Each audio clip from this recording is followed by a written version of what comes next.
Well, welcome everybody to the Gary Neville Podcast at the end of a compelling game, certainly a compelling second half at Anfield. Mind you, even without goals, the first half had plenty in it, Gary. What a terrific game of Premier League football. Yeah, I mean, Liverpool were outstanding for parts of that game. I think the frustration was building, at parts once with the referee. Jurgen Klopp was getting frustrated on the sidelines because they hadn't killed this game off earlier. But that almost added to the atmosphere in the night in itself, that actually there was sort of still Newcastle kept punching back a little bit. But, the first half an hour, Newcastle I don't think had a shot. And Liverpool should have been 2 or 3 up. And you wondered whether it was going to be similar to that Manchester United game a few weeks ago where they had 30 odd shots in that match and couldn't score a goal, but they were far better tonight. I don't think Newcastle defended well as actually Manchester United did on that day, but on the flip side of it, Liverpool have got great options up top, and then they've got one star player that sort of connects it all together in Salah. So they now go into this month, and I don't want to put a dampener on it, they go into this month without him. Do you think that they have convinced themselves sufficiently now that with or without him, they can do what they're aiming to do?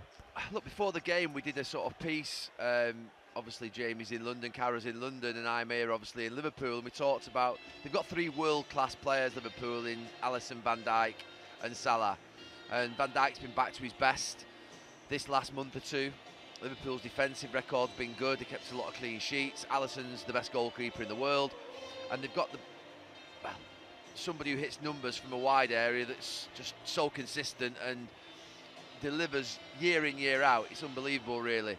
And if they keep those 3 fit, they're in with a massive chance. But him going away for a month, it does damage them because, look, I said in part of the game, when Jurgen Klopp first came to Liverpool, I really liked watching them. They were really frantic, loads of pressing, it was fast. You sometimes didn't quite know what was happening, and not sure the players on the pitch did. It was all a little bit sort of, if you like, just lacked composure, but it was exciting, really exciting. Heavy metal football, as he called it when he was at Dortmund. And then it became really smooth along with that electricity, and it became a wonderful team, and they were going head-to-head with City for 3 or 4 years, and they won the Premier League title, they won the Champions League title, and then some of those players have left. A lot of those players have left, and they're now into a transition period where they've gone back to being like they were at the beginning of Klopp's period, where, Gakpo, Nunez, Diaz, they're not polished yet. They're not sort of at their sort of what would be peak of their careers, where you start to make more sort of what would be precise decisions. So there's an electricity to them, but then there's a frustration in the final third that the last part sometimes can go a little bit wrong. And you wonder what that's going to be like without Salah. But they have to, they owe it to him to get through this next month, still in the title race, still at the top of the league, still ahead, so that they can give Mo Salah a chance to come back, and then they can have a real sort of go at the title. Because I have to say, I didn't think Liverpool would be in a title race. I still don't think that they'll do it, and the hesitation I've got in my voice is those 3 players, but more it's the manager that we've just seen and gone and celebrate with the Kop end, because he is something different, that manager. We've been through the numbers, the ridiculous number of shots they had, an XG of in excess of 7.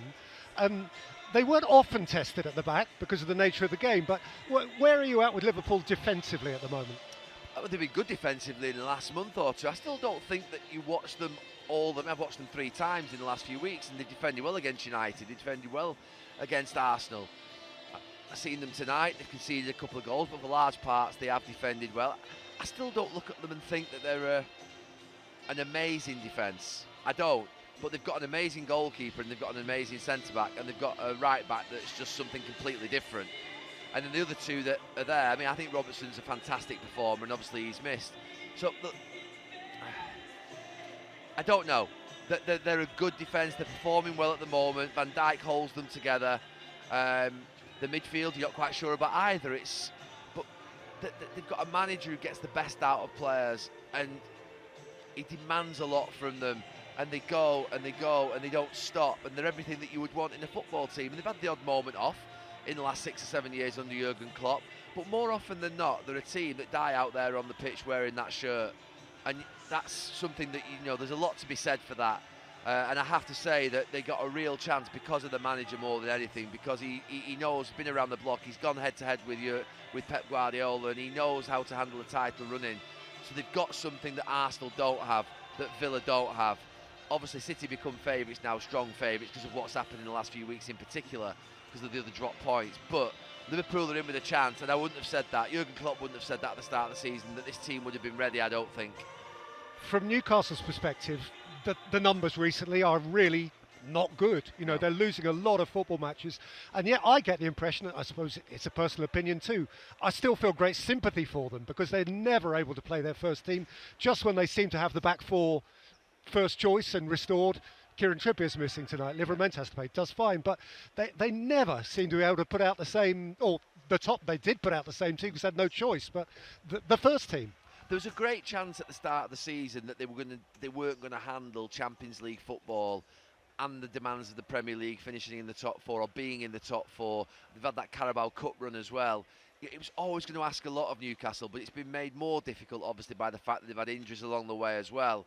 And it's a difficult moment for Eddie Howe. We spoke to him before the game, and I thought this moment would come at a certain point. I think it's really interesting and intriguing to see how Newcastle deal with it as a club, because I think they've been, the new owners have been pragmatic. I think they've been sensible. I think they've done things in a way which, to be fair, has surprised many people, including myself. I thought it would be a little bit of razzmatazz and they'd go for the show signings. They haven't done that. They've built a solid base to which to move from, with a really good manager who's done a great job. The fans are back engaged. The players on the pitch are working hard, and obviously they've had some challenges in the last few weeks. But what they've got to make sure is, this group of players and obviously Eddie Howe, is that this blip that they're going through is a blip and it doesn't become what they are for the rest of the season. And we are in danger in the next few weeks, because of the fixtures that they've got coming up, of it becoming a really terrible run and bigger questions starting to be asked.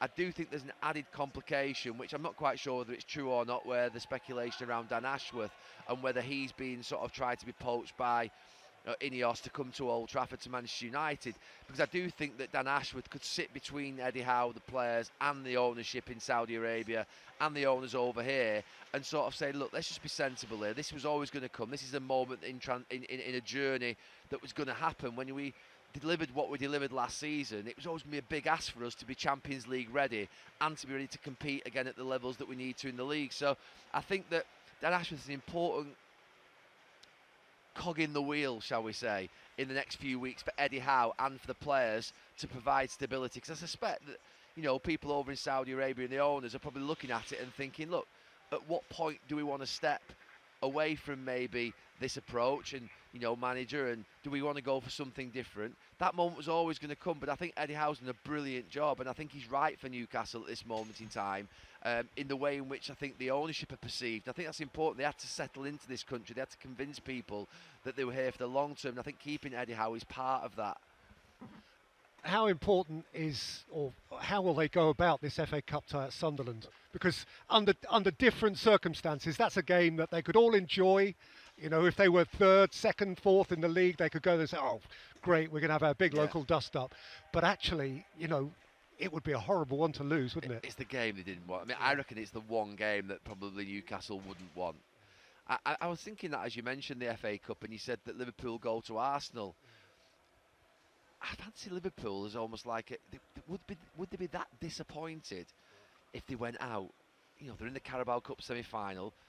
They're obviously in with a real chance here of sort of, forget top four, they're in with a chance of winning a title and going for a title.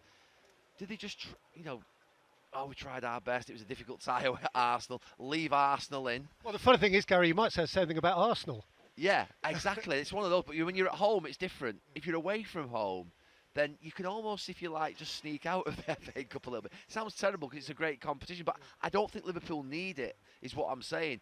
Whereas Newcastle at this moment in time probably don't need the FA Cup. I mean, they do need it. They could go and win it, brilliant, because they need a trophy. But they need to get back on track. What's going to get Eddie Howe into next season and sort of, getting them sort of new players coming in and the ownership revitalised is pushing up the league and finishing in the top six. That's what's going to, I think he's going to be measured by that at the end of the season. Yeah, of course, if he wins the FA Cup. But one thing's for certain, going back to Sunderland, he can't lose that game.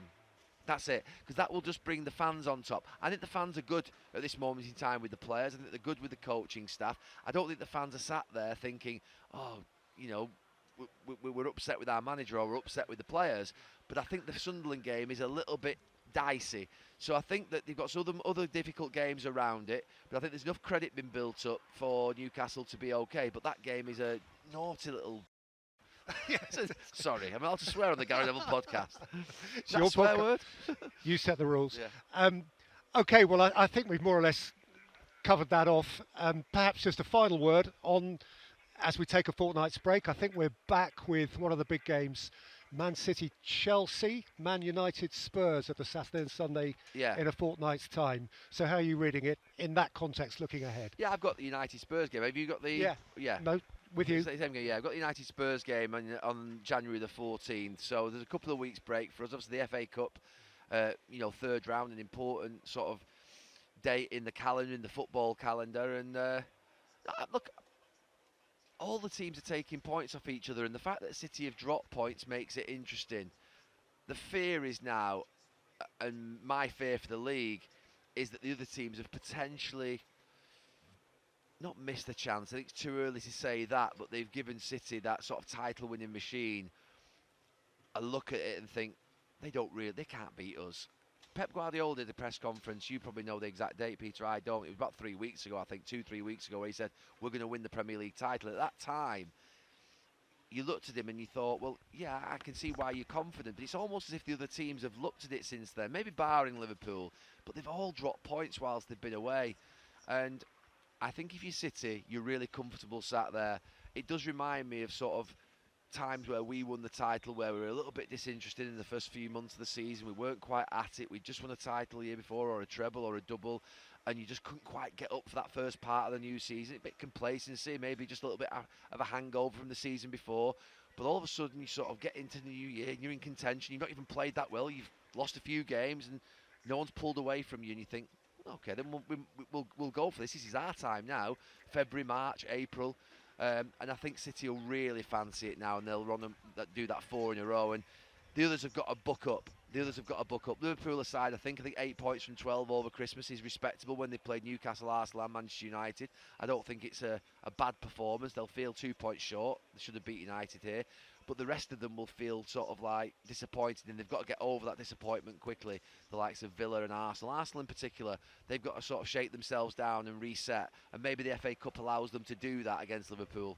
And just finally, if I may, I should correct myself. City's fixture in a fortnight is at Newcastle on the Saturday. It's Newcastle City and Man United Spurs. Just so. Well, 2 big games to look forward to. Yeah, absolutely so. Thank you, Gary. What a great game. Happy New Year, everyone. Well Cheers. done. Thank you.